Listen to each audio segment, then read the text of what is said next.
I think this is a topic personally I care a lot, and then I think a lot. It's really about how can we use technology to empower the humans, and happen to be my expertise is about IoT and AI, and then so there is a term.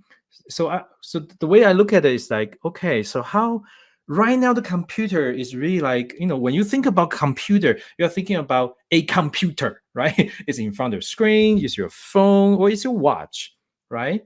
But with IoT, that means sensors and computer chips and connectivity modules are embedded in everyday things. So actually the world is your computer. The world should be your computer, and collecting data interact with you, so the world become intelligent. So once we have that ambient intelligence, and how can we empower humans and to be live, work, play more, I don't know, happily? It's productive, better productivity, better satisfaction. So today my talk will focus more on the worker side, so more the serious side. But have to start from somewhere. But this is really I want to basically share with you is like when we have this ambient intelligence from IoT and AI, when we have the world, we can interact with the things around us, and we can have the data from the things around us, and what the future look like. And a little bit about me, I'm entrepreneur and professor. Basically, that's it. The COVID actually made me think about this more. So, what is the role of humans in the age of IoT and AI when we have that ambient intelligence, right? And I want to use this picture to just share it with you. I don't know if you are like me or not, right? Whenever I look at doorknob, I'm like, should I touch it or not?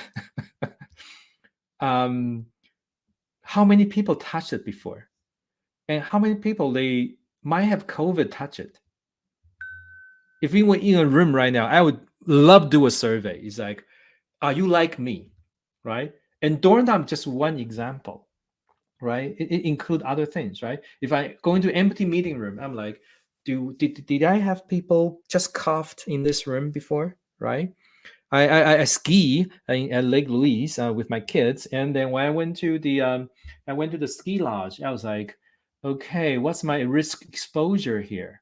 Okay, so where should I, wear my mask? When should I, take off my mask? And then look around the people around me. What's my risk exposure? Because I need to eat and drink, right?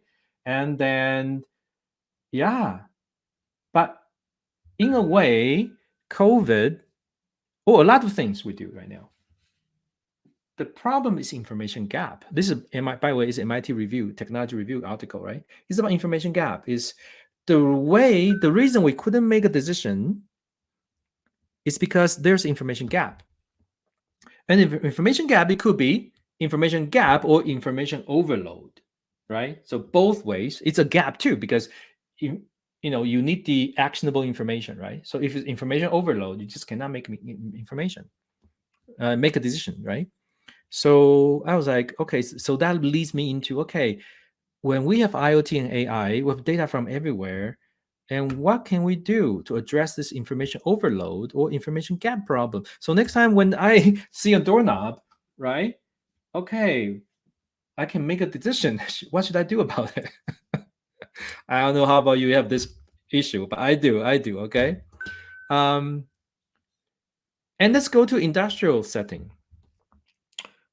So I talked to a lot of the oil and gas companies, mining companies, or first responders, and then I found actually they have their information gap problem is information overload problem.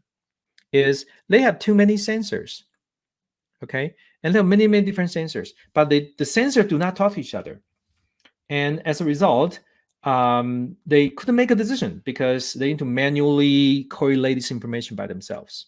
They need to coordinate manually, right? So decision needs to be made one way or the other, but they just don't have bandwidth to make that decision. So just imagine, actually, your body, you as a human, You are a big sensor network with AI. Yeah, not AI. I mean, just intelligent. And just imagine the sensors on you. So that means your eyes, your ears, your skin cells, your touch. They do not talk to each other. And imagine if that happens, I don't think even you can even walk properly, right? All your sensor systems and actuators, right? So basically the movement, right? They just cannot talk to each other, and I don't think you can even, do anything properly. But today, a lot of organizations, especially the sensor-rich organizations, right? Because they do have sensors, and they are like that. So they have this information overload problem. So my research and my company is really try to figure out how can we, by connecting these different sensor systems, feed them into AI, and then deliver the recommendations to humans so that we can empower them with this ambient intelligence, and so that they can use their experiences and intelligence at the places or the decisions that matters. So remove them from repetitive tasks. That's what we try to do, and that's our vision. So I'm pretty sure these two books or articles are very, very popular. So a lot of you, especially for this audience, right, DataCon, so you are very familiar with it. But as a professor, I have to assign you homework, right? So these are your homework, Friday night reading. So prediction machines and Harvard Business Review about how smart connected products are transforming competition. In my opinion, IoT and AI, they are hand in hand, because IoT give you the data that AI needs, give you the ambient, the data from your environment, and the AI needs, and AI give you predictions. Okay, so these, if you haven't read these two, I mean, highly recommended. So these are the following content will be based on, about these two readings, right? So number one is, like, I think today you heard a lot about AI, right? So this is the, economist's view about AI. So so they define AI is a prediction. Okay, it's about prediction. It's taking the information you do have and generating information you do not have. And today, because of the, the advance of the semiconductor, right? AI become affordable because our chips are so fast right now and cheap, right? So this is AI, so affordable predictions. And actually, in my career, I was invited to Ohio State University to give a talk, and then I met a professor there, and, at a dinner. And then I really, I read his book when I grew up, right? So he's like, yeah, I admire him. I'm like, how come every time he chose the research topic so insightful, so visionary, right? And so I asked a question, right? So I don't want to be a dumb professor from Calgary, and I was like, okay, I want to ask smart question to that professor I really admire, and I ask, okay, so Professor so and so, how come every time you chose your um, research topic so good, right? You always know what's happening. And he told me, like, it's very simple. It's Moore's law. It's every 12 to 18 months, and the processing speed doubles, the price, halved. And then it's just like, okay, so predict a research topic I want to do in the next 10 years. So that means 5 cycles of Moore's law. And you can choose your topic. I was like, wow, that's very insightful, right? So that's affordable predictions. So in the next coming years, right, as long as this Moore's law is still going, right, and then the AI will be just more affordable and more powerful and grow exponentially.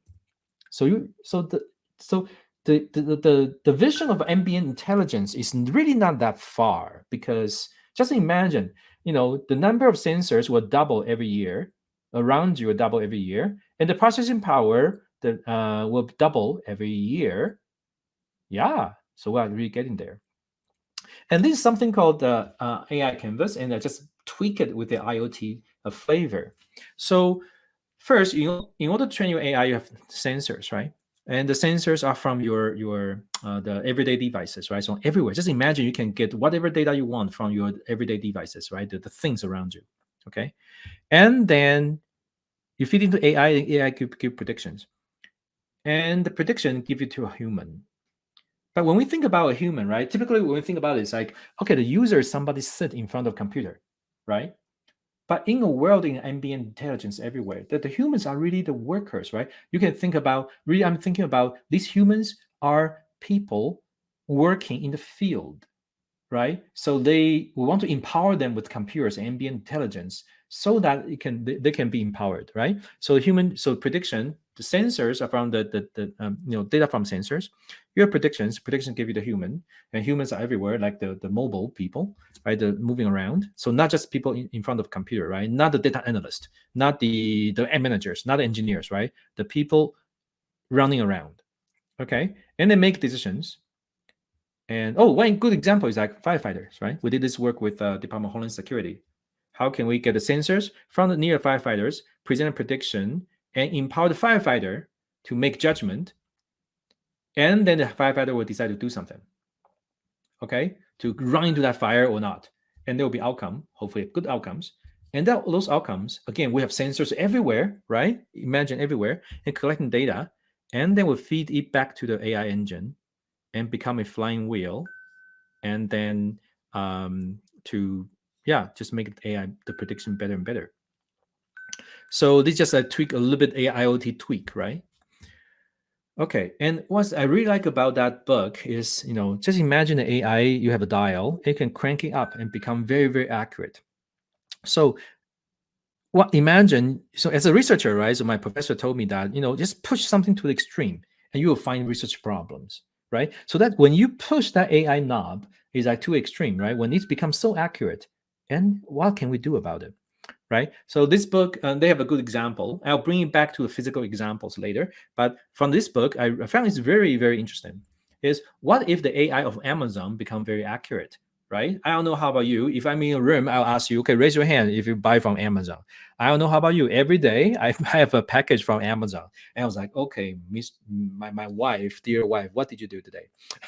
Anyways, but their recommendation engine is they recommend you what to buy, or when you buy this, you should also buy that.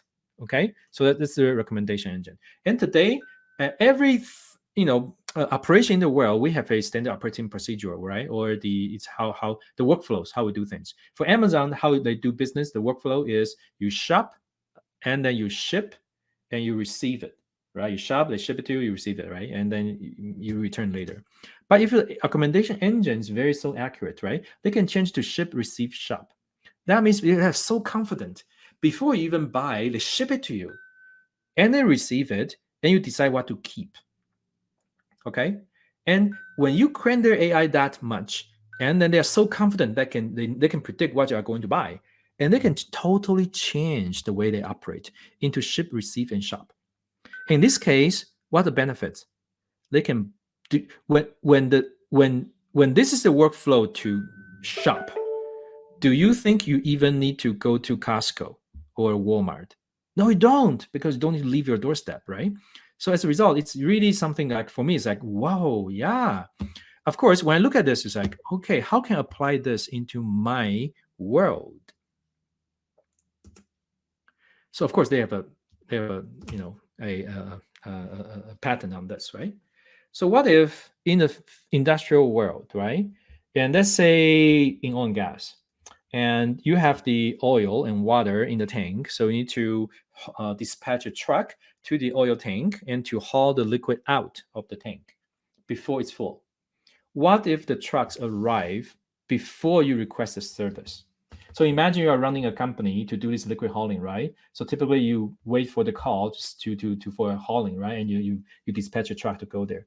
What if your trucking company just arrive at the well site and then said, I know your well is about to be full because from these sensors or historical data. So I'm here. I'll haul your water to a destination and I give you 20% discount. In this case, you can really block your competitors away and you can become the largest company in the world for liquid hauling.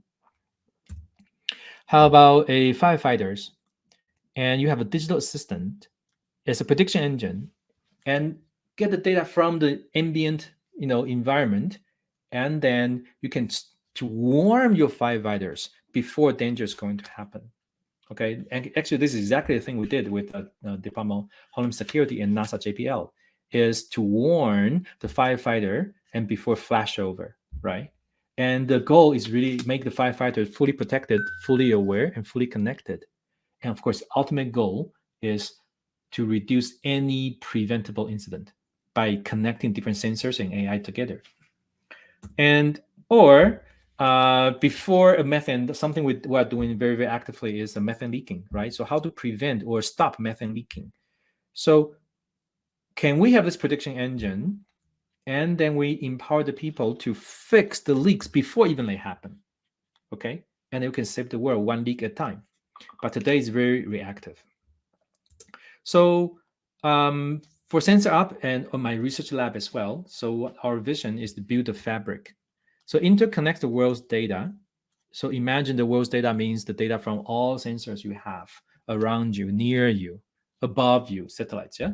And empower the connected workers of the future. That means not only the people in the office, but also the people in the field. How can we empower them work seamlessly together and empower them with this ambient intelligence so that we can improve the safety, productivity, and most importantly is job satisfaction, so they'll be happy about their jobs, right? And maybe I'll show you some example very, very soon. I hope I have time, but and the video works. But I just give you some bold predictions I have, right? So that I can imagine your world. So everything will be sensor up. So that means everything. So imagine the things around you. There will be sensors in it, embedded in that object, and they become a smart object and offering unprecedented visibility and automation. Because when you have that data from everything, you can really have the visibility very, very well. So I'll give you an example, and hopefully you can see the video. Hi, my name is Steve. I'm the founder and CTO of SensorUp. In this video, I'm going to show you this COVID module we configured based on our SaaS product. Our COVID solution has two parts. The first part is a digital map showing real-time and historical activities and risk levels of workforces and workplaces. SensorUp is sensor agnostic, and we can aggregate data from disparate contact tracing sensors, social distancing sensors, cleaning activity reports, locations of health supplies, etc.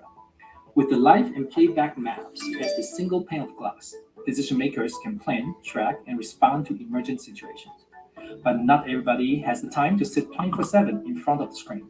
The second part of our COVID solution is a workflow engine allowing decision makers to automate workflows by assembling real-time tracking, sensing, and AI-based predictions and trigger events.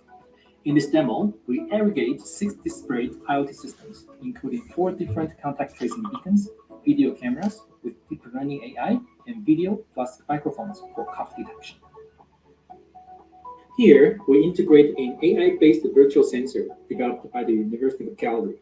It is able to sense how many people in the room, detect coughing based on video and sound, and even detect the event when the person who just coughed touched the door handle.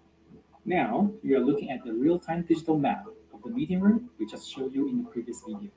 As the people entering the room, you can see the risk level of the space is going up. We can configure different ways to communicate visually the risk level of the space. For example, each room has a capacity limitation. In this demo, when the number of people exceeds the capacity limit, the space turns red. And when the person who just coughed touched the door handle, the risk level of the room goes even higher. And after the cleaning crew disinfects the space, the color of the 3D space turns back to green. All these events and sensor data are captured and stored and can be used for improving the effectiveness and efficiency in the future. So my number 2 bold prediction is with IoT and AI, every process will be just in time and there will be no wait and no waste. So I encourage you to think about every time when you wait, you're like, oh, what can I do? Use IoT and AI so that we don't need to wait anymore. Because actually, the reason you have to wait is really because of, we didn't have the information to optimize data, to optimize demand and supply, so on and so forth, right? So with the unprecedented visibility and predictions, we should be able to remove all the wait and waste. There's a lot of work we can do. I'm gonna skip this video because of time, but I'll go to the next one.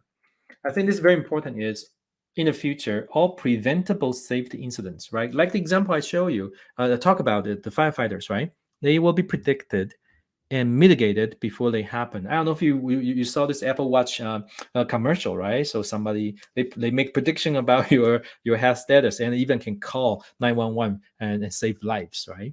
So that's the future when the world you have abundant data from the world around you, right? So let's use them to prevent safety incidents and save lives, right? So show you a very quick demo. Hi, my name is Steve. I'm the founder and CTO of SensorUp. In this video, I'm going to show you our situational awareness solution based on our SaaS product. In a situation where every second counts, every decision could mean life or death, it's critical to understand where your responders are and what situation they are in so that they are fully protected, fully connected, and fully aware. SensorUp is sensor agnostic. We can aggregate real-time data from disparate sensors, including wearables, location trackers, environmental sensors, or even drone. With a live digital map as a single pane of glass, a real-time common operating picture can be established and shared so that decision makers can receive early warnings and make accurate and informed decisions. In this demo, we connected to more than 20 different sensing systems, including heart rate, indoor location, outdoor location, fall detection, body temperature, chemical gas, ambient temperature, and more. In crisis, nobody has the time to combine high-velocity data from multiple screens. With SensorUp, decision makers are only alerted when there's an issue or a crew member needs assistance. This allows them to focus on making the decision that matters the most. SensorUp's AI and stream processing engine is able to predict risky situations before they happen so that actions can be taken in order to mitigate the danger. After the event, all the sensor data are captured, can be reviewed at the hot wash, feed back into SensorUp's AI engine, and make it faster and better. First responder agencies also use SensorUp to protect first responders over the long term. Our solution can build a long-term health picture throughout career, each team member with data from different stressors, heat and gas exposure levels, and injuries. In summary, by combining disparate sensor inputs with AI, we are able to establish a common operating picture, showing real-time activities and predict emergent issues. SensorUp also built a long-term health picture to protect team members. To learn more, please visit. Okay, so in summary, the human is always the center of computing. And with IoT and AI and the connectivity, and then let's think about the ambient intelligence, right? So that's the human is the center of the computing, and let the world help us, right? Because the world are full with computing power. And the IoT and AI make predictions so the human can make judgment, right? Imagine like a firefighters or you are a truck driver. So how can we empower them based on predictions so they can make judgments, right? Should I run into that fire? Should I stay out? So on and so forth. And organizations that can replace repetitive predictions with AI, remember that AI canvas with IoT, and can empower humans to make judgment. And they will survive and thrive because they'll be much, much more efficient and then safer. And finally, empower the connected workers with AI and IoT will significantly improve quality. So what does it mean by quality? Quality means doing things first time right, right? So imagine you have this virtual guidance system or digital assistant, right? Can really help you to be very proficient, even if it's the first time you do it, right? So improve quality, productivity, safety, but eventually, I think very important is the job satisfaction. How can we use the computer and and to make these people the center of the computing and make everybody live happily?